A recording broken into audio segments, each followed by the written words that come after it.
Nous appelons toujours divin tout ce que nous ne sommes pas et que nous voulons être. Tout ce qui nous paraît infiniment supérieur, non seulement à tout ce que nous avons fait, mais à tout ce qui nous semble que nous pouvons faire. Tout ce qui dépasse à la fois notre conception et notre possibilité présente, nous l'appelons divin. Je dis ça,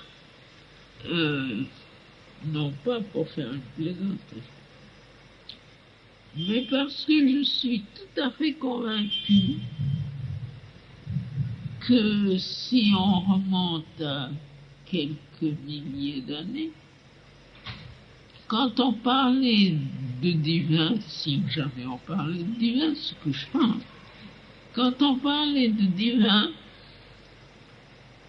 on parlait peut-être d'un état analogue à celui des divinités de l'overmind, du surmental.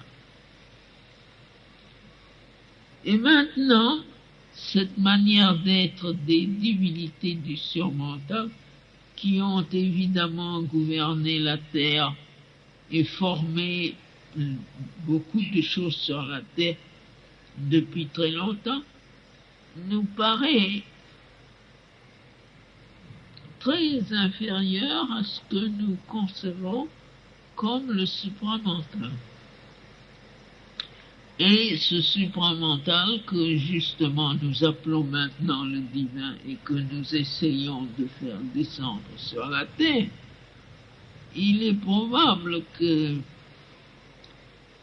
il nous fera le même effet dans quelques milliers ou millions d'années que nous fait maintenant le surmental.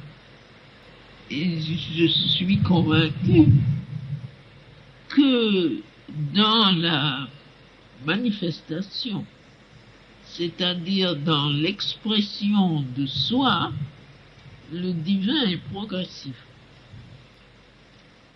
Hors de la manifestation, il est quelque chose que nous ne pouvons pas concevoir.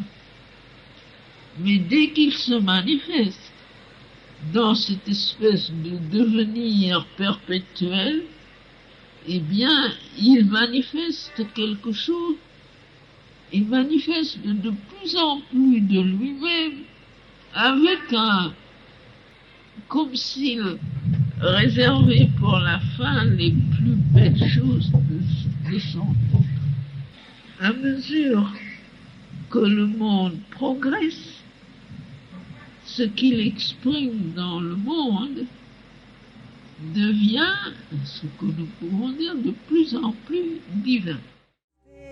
Namaste Vibho Vishwamurte, Namaste, Namaste Chidananda Murte, Namaste